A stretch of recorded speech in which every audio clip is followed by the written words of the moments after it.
Et salut à toutes et à tous les Shinobi, c'est un plaisir de vous retrouver aujourd'hui pour parler d'un sujet qui fâche, d'un sujet que beaucoup de personnes connaissent et ont des difficultés à affronter. On va parler de la procrastination aujourd'hui. 3 astuces pour vaincre la procrastination, pour arrêter la flemmardise et se mettre une bonne fois pour toutes au travail. Alors tout d'abord, ce que j'aimerais vous dire, pour commencer en introduction de cette vidéo, c'est que j'aimerais véritablement passer ce message. Il faut arrêter, une fois pour toutes, de se détester parce que l'on est en train de procrastiner.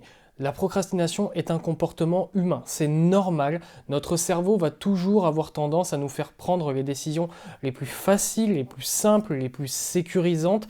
Et le fait de ne pas se mettre dans une situation inconfortable en faisant un travail que l'on n'a pas envie de faire, eh bien c'est tout simplement un mécanisme de défense de notre corps. Donc arrêtez de vous culpabiliser comme c'est pas possible. Ça arrive à tout le monde. Il n'y a personne qui est infaillible à ce niveau-là. Il faut éviter de procrastiner au maximum, il faut sortir de sa zone de confort, il faut travailler évidemment, il faut travailler dur pour avoir des résultats, mais il faut juste arrêter de croire que la vie c'est être performant en permanence. Même les plus grands de ce monde, même ceux qui travaillent en boucle, en boucle, en boucle et qui atteignent des objectifs absolument incroyables, et bien ça leur arrive de temps en temps de prendre une soirée où ils foutent rien et ils regardent Netflix.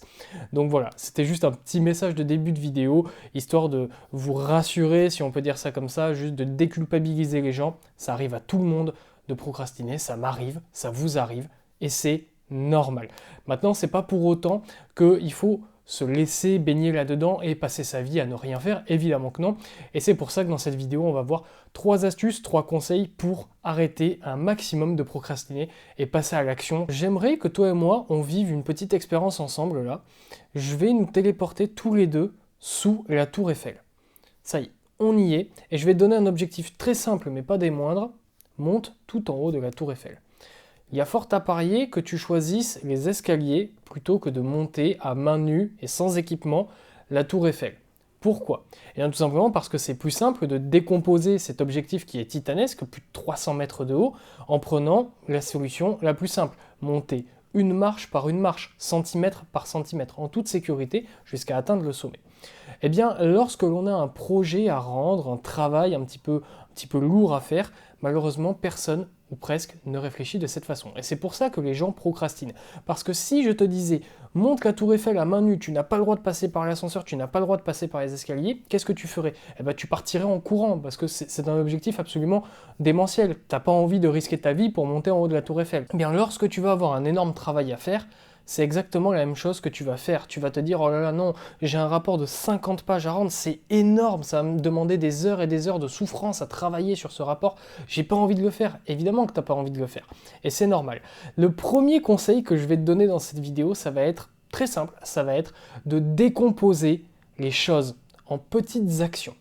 Par exemple, si on prend l'exemple de la tour Eiffel, ça va être de prendre les escaliers et de monter une marche par une marche par une marche. Ça va te prendre un petit peu de temps, effectivement, mais ça va pas être très compliqué. Chaque marche que tu vas prendre, ce sera tout simplement un peu plus de hauteur que tu vas prendre dans le ciel jusqu'à arriver au sommet. Eh bien, ton rapport de 50 pages, par exemple, qu'est-ce que tu vas faire? Tu vas tout simplement te dire, ok, je vais écrire une page, puis une page, puis une page. Et puis au bout d'un moment, tu vas arriver à faire tes 50 pages. Et ça, c'est pour absolument tous les domaines dans lesquels tu vas procrastiner. Par exemple, un livre de 400 pages qui est un sujet absolument incroyable. Il faudrait vraiment que tu lises ce livre parce qu'il est formidable. Par exemple, le Personal MBA. Eh bien, tu vas pas le lire parce qu'il est énorme, et c'est la vérité, il est énorme. Enfin, il fait je sais pas combien de pages, il fait au moins 400 pages, ou 400 et quelques, il fait quoi? Ouais, 450 pages. C'est beaucoup de pages, et si t'es pas habitué à beaucoup lire, tu vas abandonner rien qu'en voyant la gueule du livre. Mais si simplement tu te disais, let's go, je vais juste lire l'introduction, et puis on va bien voir. Et si ça se trouve, ça va te plaire, et au final, tu vas lire tout le livre. En fait, le problème, quand on procrastine, c'est qu'on ne passe pas à l'action parce qu'on voit l'immensité du travail qu'on a à faire, alors qu'il faudrait tout simplement décomposer en petites étapes. Tu vas d'abord lire l'introduction, puis le chapitre 1, puis le chapitre 2, etc. Tu vas peut-être mettre un petit peu de temps, mais c'est pas grave. Au final, tu vas lire le livre. Alors que si tu procrastines parce que tu trouves que l'objectif est trop gros, parce que 450 pages c'est trop et tu n'as jamais lu tout ça, bah, tu vas juste rien lire du tout. Et au final, sur la durée, tu n'auras rien fait. Alors que sur la durée, en lisant petit à petit le livre, eh bien, tu vas le lire en entier. Donc ça, c'est ma première astuce, c'est de décomposer les éléments en petites parties faisables rapidement et simplement. Deuxième élément, ça va être tout simplement la méthode des 10 minutes. La méthode des 10 minutes, qu'est-ce que c'est? Ça va être de passer à l'action pendant 10 minutes sur le sujet que tu as à faire. Par exemple, si tu as ton rapport de 50 pages à remplir, encore une fois ce maudit rapport, eh bien, tu vas tout simplement te poser derrière ton ordi, derrière ton logiciel d'écriture, Word, peu importe, et tu vas écrire pendant 10 minutes. Tu vas mettre un minuteur, un timer, et tu vas mettre 10 minutes. 10 minutes, c'est pas la mort, tu peux largement t'en sortir, ça devrait pas être trop compliqué pour toi. Et au bout de ces 10 minutes, tu vas te rendre compte, quand le timer va sonner, que tu n'as même pas l'impression d'avoir travaillé, que c'est passé super vite, que tu viens juste de mettre ce timer en route, tu vois. Et tout simplement, eh ben, les 10 minutes vont passer très rapidement et tu vas te rendre compte que tu as déjà écrit peut-être une demi-page ou une page et tu vas avoir envie de continuer parce que tu seras lancé. Le problème quand on procrastine, et c'est toujours le même pour tout le monde, c'est de se lancer, c'est de passer à l'action. Du coup, si tu combines ces deux méthodes, qu'est-ce que ça va faire?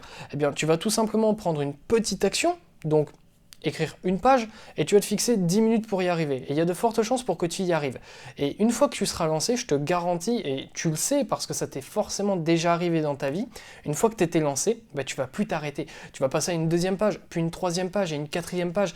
Et au final, tu vas t'arrêter peut-être 1 heure et demie plus tard, tu auras écrit 5 ou 6 pages et tu auras fait 1/10 de ton travail. Et si tu répètes ça tous les jours, bah, ton travail, tu vas l'accomplir. Donc ma deuxième astuce, c'est tout simplement la méthode des 10 minutes. Tu te dis simplement que tu pars pour 10 minutes de travail. Si au bout de 10 minutes, t'en peux plus, c'est horrible, t'es à l'agonie, t'arrêtes, pas de souci, fine. Au moins, t'auras fait quelque chose, t'auras essayé de passer à l'action. Mais je te garantis qu'au bout de 10 minutes, bah, t'auras absolument pas envie de t'arrêter. Et la troisième astuce, et non des moindres, ça va être de se récompenser. Parce que le cerveau réfléchit par un ratio de plaisir-douleur. Et lorsque la douleur est trop grande, eh bien, on va tout simplement préférer ne pas faire l'action. Et s'il y a du plaisir, le plaisir immédiat, le cerveau va choisir cette option. C'est pour ça qu'on procrastine énormément, c'est parce qu'on préfère regarder cette vidéo sur YouTube d'un youtubeur absolument fantastique qui s'appelle Pierre-Henri Dulou et qui nous apprend tout un tas de sujets incroyables tous les jours à 18h15 sur sa chaîne, mais on va préférer ça à aller travailler, lire un livre, etc. Et au final, lorsqu'on a fini de travailler, c'est très important de célébrer et de se récompenser. Parce que si on passe 1 heure et demie à travailler et qu'à la fin il n'y a pas de récompense, notre cerveau il va se dire que c'est une torture. Il va se dire bon ok j'ai travaillé et puis au final j'ai rien en retour. Donc surtout récompensez-vous en vous faisant plaisir. Ça peut être n'importe quoi, hein. Ça peut vous faire un bon repas juste après, ça peut être regarder les vidéos YouTube ou aller sur Netflix et continuer votre série ou votre animé, peu importe. Mais récompensez-vous juste après avoir travaillé. Ça va permettre à votre cerveau de rentrer dans cette dynamique et de se dire que il a bien travaillé. Et il y a une récompense. C'est comme ça qu'on apprend aux enfants, hein, quand ils ont des bonnes notes à l'école, on leur offre des cadeaux. C'est tout simplement pour leur dire, travaille bien et tu auras des cadeaux. Et c'est formidable, les enfants, ils sont contents de bien travailler. Nous, c'est pareil, hein, c'est pas parce qu'on n'est plus des enfants qu'il faut pas réfléchir comme ça. Il faut aussi se motiver avec une petite carotte au bout. Ça peut être quelque chose de très simple, hein, mais ça va tout simplement rentrer dans notre cerveau un schéma de travail, récompense. Donc voilà, pour cette vidéo, ça sera mes 3 conseils pour arrêter de procrastiner. Premièrement, découper les objectifs en petites étapes, ça va nous permettre de dédramatiser l'ampleur de la chose et tout simplement de passer à la première étape très facilement parce que ce sera une petite chose à faire. La méthode des 10 minutes, en second conseil, ça va être tout simplement de passer à l'action pendant 10 minutes et 10 minutes seulement, et à la fin de ces 10 minutes, vous voyez si vous avez envie de continuer. Souvent, vous aurez envie de continuer. Et enfin, la troisième astuce, ça va être de vous récompenser. Récompenser vos efforts, célébrer vos victoires, c'est très important. Voilà, c'est tout pour cette vidéo. J'ai essayé de faire quelque chose assez rapide. Je regarde, ça fait à peu près 7 minutes. J'ai essayé de faire quelque chose assez rapide, comme ça vous la mettrez pas dans regarder plus tard. Si la vidéo t'a plu, n'hésite pas à t'abonner et à activer la cloche des notifications pour ne rien rater des vidéos qui sortent tous les jours, du lundi au samedi à 18h15. Tu peux liker la vidéo, commenter pour me dire si ça t'a plu, si ça t'a aidé ou peu importe. Et nous deux, on se dit à demain tout simplement pour une nouvelle vidéo sur un nouveau sujet. Reste fort, reste focus. Tchuss!